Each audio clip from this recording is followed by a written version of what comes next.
SR7 TV news కి స్వాగతం. వనపర్తి జిల్లాలో కాంగ్రెస్ పార్టీ 140వ ఆవిర్భావ దినోత్సవ వేడుకలు ఘనంగా నిర్వహించారు. జిల్లా కాంగ్రెస్ పార్టీ అధ్యక్షులు కొత్తకాపు శివసేనారెడ్డి ఆధ్వర్యంలో జిల్లా కాంగ్రెస్ కార్యాలయంలో జరిగిన ఈ కార్యక్రమంలో పార్టీ జెండాను ఆవిష్కరించారు.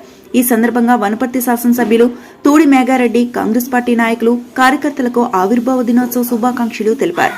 డీసీసీ అధ్యక్షులు శివసేనారెడ్డి మాట్లాడుతూ దేశానికి స్వాతంత్ర్యం తీసుకువచ్చిన ఘనత కాంగ్రెస్ పార్టీకే దక్కుతుందని, స్వాతంత్రానంతరం దేశాన్ని అభివృద్ధి పథంలో నడిపిన పార్టీగా కాంగ్రెస్ నిలిచిందన్నారు. 140 ఏళ్ల చరిత్ర కలిగిన ఏకైక పార్టీ కాంగ్రెస్ అని, మల్లికార్జున ఖార్గే, సోనియా గాంధీ, రాహుల్ గాంధీ నాయకత్వంలో పేదల సంక్షేమమే లక్ష్యంగా పార్టీ ముందుకు సాగుతుందని తెలిపారు. తెలంగాణలో ఇందిరమ్మ రాజ్యం ద్వారా ప్రజలకు న్యాయం జరుగుతుందని, వనపర్తి నియోజకవర్గంలో పార్టీ బలోపేతానికి కార్యకర్తలందరూ కలిసి పనిచేయాలని పిలుపునిచ్చారు. ఈ కార్యక్రమంలో పీసీసీ ప్రధాన కార్యదర్శి నందిమల్ల యాదయ్య, పీసీసీ సభ్యులు Shankar Prasad, market committee chairman Srinivas Goud, జిల్లా మండల స్థాయి కాంగ్రెస్ నాయకులు, అనుబంధ సంఘాల ప్రతినిధులు పెద్ద సంఖ్యలో పాల్గొన్నారు. SR7 TV news channel incharge reporter K P Reddy, Wanaparthy జిల్లా.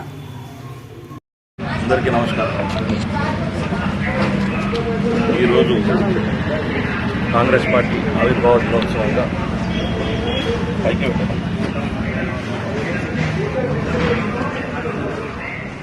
మొదటగా కాంగ్రెస్ పార్టీ నాయకులకు, కార్యకర్తలకు, ప్రతి ఒక్కరికి కాంగ్రెస్ పార్టీ ఆవిర్భావ దినోత్సవ శుభాకాంక్షలు. 1885లో డిసెంబర్ 28వ తారీఖు రోజు కాంగ్రెస్ పార్టీ ఆవిర్భవించి బ్రిటిష్ సామ్రాజ్యాన్ని, వారి అరాచకాల నుంచి మన భారతదేశాన్ని కాపాడుకోవాలన్న ఆలోచనతో ఆ రోజు పుట్టిందే ఈ కాంగ్రెస్ పార్టీ. ఆ తదనంతరం మీ అందరికీ తెలుసు, బ్రిటిష్ సైన్యాన్ని ఏ విధంగా తుదిముట్టించడం, ఆ తర్వాత భారతదేశాన్ని స్వతంత్రం రావడంలో క్రియాశీలక పాత్ర పోషించి ఈరోజు దాదాపు ప్రపంచంలోనే 140 సంవత్సరాలున్న పార్టీ ఏదైనా ఉందంటే అది ఒక కాంగ్రెస్ పార్టీ మాత్రమే. మనకు స్వతంత్రం వచ్చిన తర్వాత భారతదేశ పరిస్థితి అధ్వాన్నమైన పరిస్థితిలో ఉండే.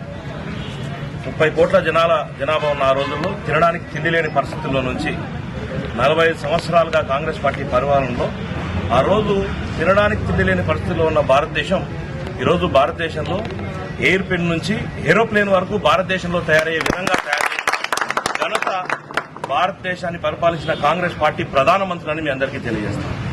ముఖ్యంగా గాంధీ గారి సారథ్యంలో, నెహ్రూ గారి ఆధ్వర్యంలో ఈ దేశం ఎంతో పెద్ద ఎత్తున, అంటే పేద దేశం అనుకున్న కాక గొప్ప దేశంగా తయారు కావడానికి ఆ రోజు వాళ్ళు వేసినటువంటి విత్తనాలే ఈరోజు చెట్లై ఇంత పెద్ద 140 కోట్ల ఈ జనాభాకి ఈరోజు సుభిక్షంగా ఉన్నటువంటి రోజు భారతదేశం ఇంత సుభిక్షంగా ఉందంటే కారణం ఆ గాంధీ కుటుంబం, కాంగ్రెస్ పార్టీ పెట్టిన ఆ విధానాలు, వాటి వల్ల ఈరోజు ఇంత సంతోషంగా ఉండగలుగుతున్నాను మీ అందరికీ తెలియజేస్తాను.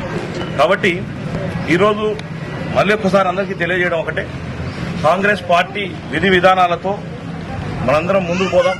రాబోయే రోజుల్లో కూడా ఖచ్చితంగా కాంగ్రెస్ పార్టీకి అండగా ఈ పార్టీ ఇదే విధంగా భారతదేశాన్ని కాపాడుతుందని మీ అందరికీ తెలియజేస్తూ సెలవు తీసుకుంటాం.